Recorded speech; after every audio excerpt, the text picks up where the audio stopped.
E aí, pessoal, tudo bem? Hoje eu vou começar com vocês uma parte que é bem específica do curso, que são os conceitos de diagramação. Essa parte é que mais tem a ver, junto com aquelas de tipografia e legibilidade que eu passei já para vocês, com o curso de InDesign, que também está no pacote da formação em design gráfico. E é legal que vocês prestem bastante atenção, e eu volto a repetir que se houver dúvidas, se vocês quiserem alguma bibliografia específica, vocês podem me escrever que eu passo isso para vocês. Porque assim, essa parte, principalmente para quem for trabalhar em alguma editora ou com alguma diagramação específica como livros, ou até mesmo pegar freelance, né, fazendo revista, alguma coisa assim, folder, tudo que envolva texto, vocês vão usar essa parte da diagramação. Então é interessante que esses conceitos fiquem bem assimilados em vocês, tá bom? Então vamos começar aqui. Para iniciar, eu vou passar para vocês os 4 princípios do design que são essenciais para toda diagramação. Vamos começar com a proximidade. Proximidade, ela diz o quê? Que itens relacionados entre si devem ser agrupados. Quando vários itens estão próximos, eles tornam-se uma unidade visual e não várias unidades individualizadas. Isso ajuda a organizar informações e a reduzir a desordem. Então, quando vocês têm uma página que vocês vão começar a diagramar, é interessante que vocês pensem, né, no projeto gráfico. Geralmente, assim, quando você começa uma diagramação, você não começa assim do nada. O seu cliente, né, a pessoa que passou essa diagramação para você fazer, ou até você mesmo, tem que desenvolver um projeto gráfico do que você vai diagramar. E o que é esse projeto gráfico? Você vai pensar como que você vai colocar a massa de texto, que elementos que você vai usar e tudo mais. Para vocês fazerem esse projeto gráfico ou para analisar se o projeto gráfico está legal, esses itens eles são importantes, esses princípios do design. E a proximidade ela vem trazer para a gente aquelas questões que a gente aprendeu na aula de Gestalt. Por exemplo, essa daqui que diz que uma unidade ela não é enxergada só como uma unidade, se ela tem outras por perto, ela é enxergada como um conjunto. Isso, pessoal, ajuda, por exemplo, se você tem vários textos que são interrelacionados e você quer que esses textos pareçam realmente ser interrelacionados, eles não estão ali soltos. Então, coloquem eles próximos, geralmente com tipografias semelhantes, que as pessoas tendem naturalmente a ver aquilo como um todo, tá? O alinhamento. Nada deve ser colocado arbitrariamente em uma página. Cada elemento deve ter uma ligação visual com outro elemento da página. Isso cria uma aparência limpa, sofisticada e suave. Então, assim, é legal vocês sempre procurarem alinhar os elementos dentro da sua página. Para isso, uma coisa que facilita muito é o uso do grid. Eu vou falar para vocês daqui a pouquinho sobre ele. Eu vou até mostrar para vocês como que vocês vão fazer esse grid no InDesign. Mas é legal que vocês já tenham isso. Vocês não devem jogar as massas textuais, as imagens e todos os elementos que vocês têm numa página aleatoriamente nessa página. É legal que vocês tenham um planejamento e vejam o alinhamento, de modo que fique harmônico isso dentro da página, porque não pode ficar uma bagunça. A gente tem que prender o leitor. Lembra que eu falei disso para vocês já? A repetição. Repita os elementos visuais do design e espalhe-os pelo material. Você pode repetir a cor, forma, textura, as relações espaciais como espessura, tamanhos, e isso ajuda a criar uma organização que fortalece a unidade. Então, assim, quanto mais vocês puderem colocar elementos visuais, não estou dizendo que vocês têm que encher a página de coisas, mas para frente eu vou até falar para vocês do espaço branco, que ele é muito auxiliar quando a gente está diagramando uma página. Mas é legal que, além do texto, vocês coloquem algum elemento visual. Por quê? A não ser que seja no caso de livros, que tem projetos gráficos mais específicos, que geralmente eles vêm assim, mais fechados, né? Algumas pessoas falam que livros são engessados, mas não é, eles têm que seguir um padrão. E aí, se ele não tem ilustração, a gente não tem essa liberdade de ficar colocando elementos gráficos. Mas, de repente, no caso de uma revista, ou de um folder, ou de qualquer outro elemento, um site, que vocês têm uma maior liberdade de criação, é legal colocar de repente algum elemento visual e de repente até repetir esse elemento, mas com bom senso, tá? Para não ficar uma coisa assim, diagramada incorretamente, para não ficar cansativo ou não ficar bagunçado. Contraste. O objetivo é evitar elementos meramente similares em uma página. Se elementos, tipo, cor, tamanho, espessura da linha, forma, espaço, não forem os mesmos, diferencie-os completamente. Por quê? De repente você tem dois elementos que são diferentes numa página, e é legal isso, pessoal, porque isso também ajuda a prender o leitor na página.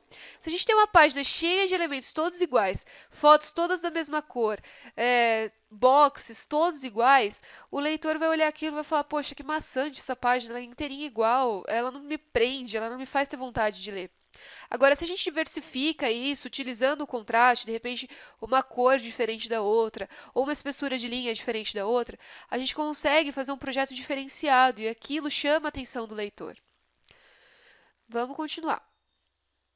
Lembrem-se sempre, os seus projetos devem permitir que o leitor identifique o veículo apenas correndo os olhos pela página.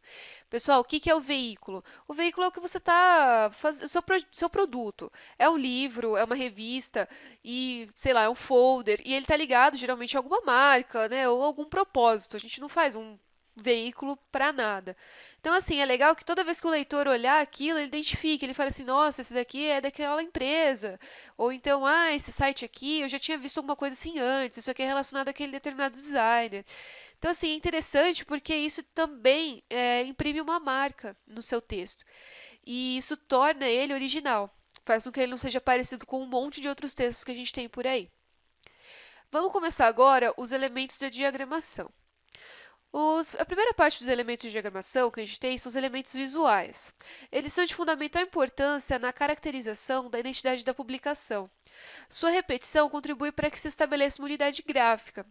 Então, é legal a gente utilizar esses elementos para, de repente, obter essa unidade visual que a gente quer, essa originalidade, né? E quais que são esses elementos visuais?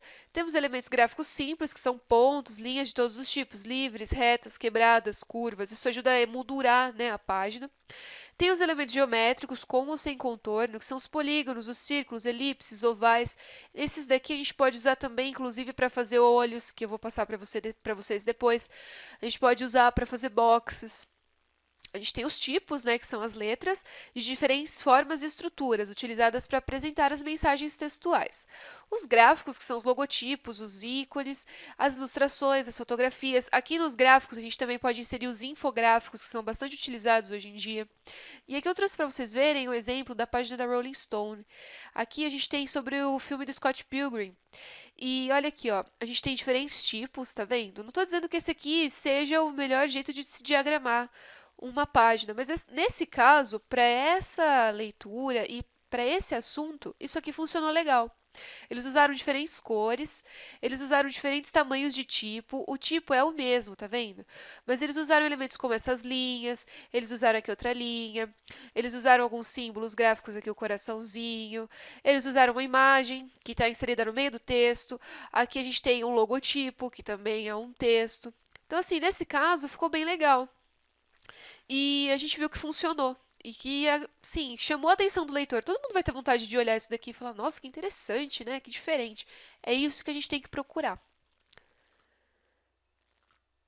Vamos continuar. Além disso, a gente tem os elementos essenciais da diagramação de textos. Isso aqui é mais voltado para quem for diagramar jornal, newsletter, que for fazer, de repente, um site, ou alguma coisa que tem mais a ver com a parte com bastante massa textual. Que elementos que a gente tem nessas partes, né? Ficou um pedacinho aqui. Saiu. A gente tem o título, que é a chamada principal do texto. O subtítulo, que nem sempre existe, mas quando ele existe, ele é o texto que encabeça as divisões do texto. O chapéu é uma palavra ou expressão curta, diagramada no alto da página ou logo acima da notícia, que tem por função introduzir o leitor ao assunto estampado. Isso daqui existe muito em jornal. Quem não souber o que é, pega um jornal e olha. Geralmente você tem o título. Geralmente no jornal a gente não tem o subtítulo, mas a gente tem o chapéu, que é como se fosse um resuminho da matéria que vai ser explicada, né, mais abaixo. O olho, ele é um complemento do título e ele visa chamar a atenção do leitor para algum assunto estampado no corpo do texto. Quando ele é aplicado no meio do texto, além de destacar algum aspecto, ele areja e subdivide textos longos. Isso aqui também é muito usado em revista. Se vocês pegarem uma revista, vocês vão ver que geralmente no meio da matéria ele tem geralmente uma forma, ou às vezes nem tem uma forma. Ele tem um pedaço do texto que está em destaque, geralmente maior, assim. Aquilo é um olho. E isso serve para quê? Às vezes, quando você tem uma mídia impressa, no caso de revista, por exemplo, a pessoa pega essa revista e ela nem sempre tem tempo de ler a matéria inteira, geralmente é uma matéria longa, e ela vai folheando. E não é que ela vai folheando essa revista, ela dá de cara com esses olhos da matéria. E é nisso que ela vê, de repente, pontos que ela vai se interessar por ler aquela matéria inteira. E é legal a gente saber trabalhar com o olho do texto, porque realmente, a partir dele, você vai fazer o leitor ter vontade de ler aquele texto. Tá bom? Mancha gráfica é o espaço a ser utilizado pela composição. Ele pode ser determinado por processos mecânicos ou matemáticos, mas o designer pode fazer prevalecer o seu bom gosto sobre as convenções. O que isso quer dizer? Que, de repente, você tem um grid fechado, vou falar para vocês já já o que é o grid, que ele é todo engessado ali, você não pode mexer no grid. Mas você pode, de repente, com o seu bom senso, trabalhar em cima desse grid e deixar uma composição mais fluida, não precisa ficar tão quadradinha, né, tão certinha. O fio separa elementos que por algum motivo podem ser confundidos. Esse fio geralmente é uma linha ou algum elemento gráfico. Isso acontece às vezes em livro. Às vezes você tem no final de um capítulo que você quer que ele tenha um destaque para mostrar que ali acabou o capítulo e vai começar outro. E às vezes você não vai fazer a troca de página, você só vai continuar na mesma página. E você coloca o fio, que pode ser um ornamento, uma linha, o que vocês quiserem. O box é um espaço delimitado graficamente que normalmente inclui texto explicativo ou sobre assunto relacionado à matéria principal. Aqui no box é legal a gente falar porque você pode usar aquelas formas geométricas, né, que eu já falei para vocês, ou até mesmo formas que vocês quiserem criar. E o box, ele geralmente tem a ver com o que você está explicando e ele traz um assunto que é complementar, assim, isso também é muito usado em revista. E em newsletter também, até em site. Aí você vê ali, geralmente ele tem um destaque, né? Por exemplo, a gente está falando uma matéria sobre dieta. E ali do lado vem um box, né? Dando um destaque de repente para um cardápio. Ou indicando algum restaurante. Então é legal a gente usar sempre o box, porque ele é um elemento visual muito legal. Tá bom? Bom, pessoal, eu vou ficando por aqui na aula. Na próxima eu vou passar mais algumas regras para vocês de diagramação. E eu espero que vocês tenham curtido essa parte, tá bom? Obrigada!